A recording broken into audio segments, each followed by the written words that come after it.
Баршаңызға қайырлы күн достар. Бүгін біз осындай әдемі 5 жақты оюды қарапайым қағаздан өзіміз ойып үйренетін боламыз. Ол үшін ең алдымен менің каналыма тіркеліп қойыңыздар.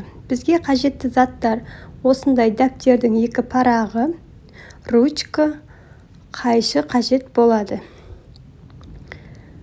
Міне дәптердің парағын осылай 2-ге бүктейміз. Тігінен ортасынан 2-ге бүктеп аламыз.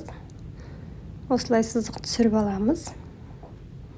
Енді осы бұрышын екінші бұрышына қаратып,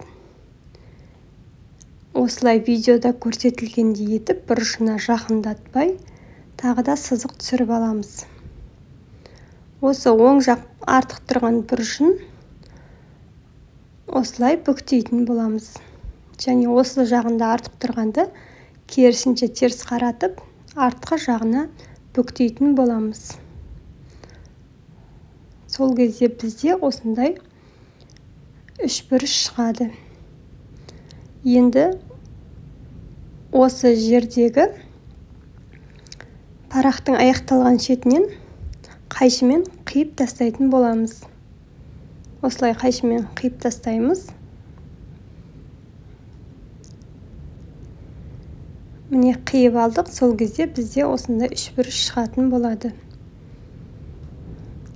Енді осы оюымыздың осы бір бұрышындағы оюдың жарты суретін бастырып немесе өзіміз қалаған оюды салып алсақ болады.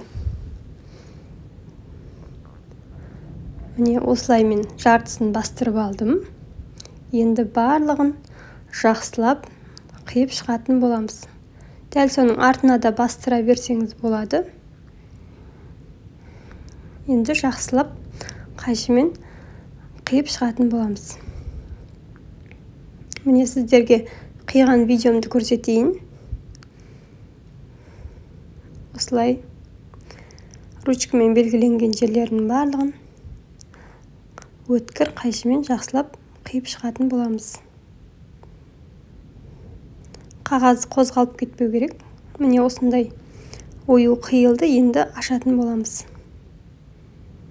Ою жыртылып кетпес үшін жайлап, абайлап ашамыз. Бізде сол кезде 5 жақты өте әдемі, ерекше ою шықты.